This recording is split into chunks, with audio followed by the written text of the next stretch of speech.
I am teaching yoga.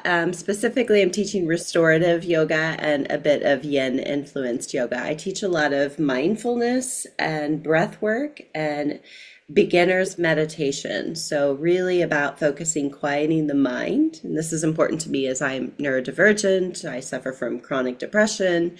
I was diagnosed at a young age. So, for me, learning how to navigate depression, anxiety symptoms, hypersensitivity, neurodivergence, it's just been in nature of learning and understanding who I am. So I am now teaching yoga to a specific crowd, a crowd that is struggling from these symptoms of heavy overload or burnout. And by now, I think burnout is all a term we can relate to after having lived through everything that we've gone through together for these last 6 years. So we're feeling the world's weight on our shoulders, and I'm here to help release a little bit of that and embody it into a practice. So I'm also teaching astrology through my teachings. Astrology is about using a creative practice of art and recognizing our blueprint in that. So within our natal charts, you have an enneagram, and that enneagram has specific parts that tell a story.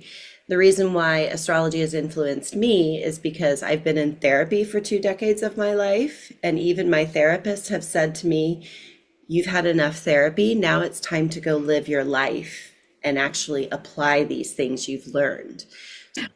But the good thing is some of my best friends are also therapists. So I've built this support system and I've added astrology into helping to interpret our mental health and finding these patterns that we often repeat in our life cycles, making sense of that, but in a more creative process.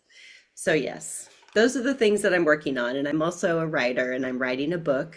And this book is about how we can better use the internet, our devices, and reform social media and really transforming our habits around these things and gaining more self-awareness of why we are on social media and B, why we have the dependency that we do on the internet. I'm trying to throw it back to like 1980s a little bit, bring back the nostalgia of it.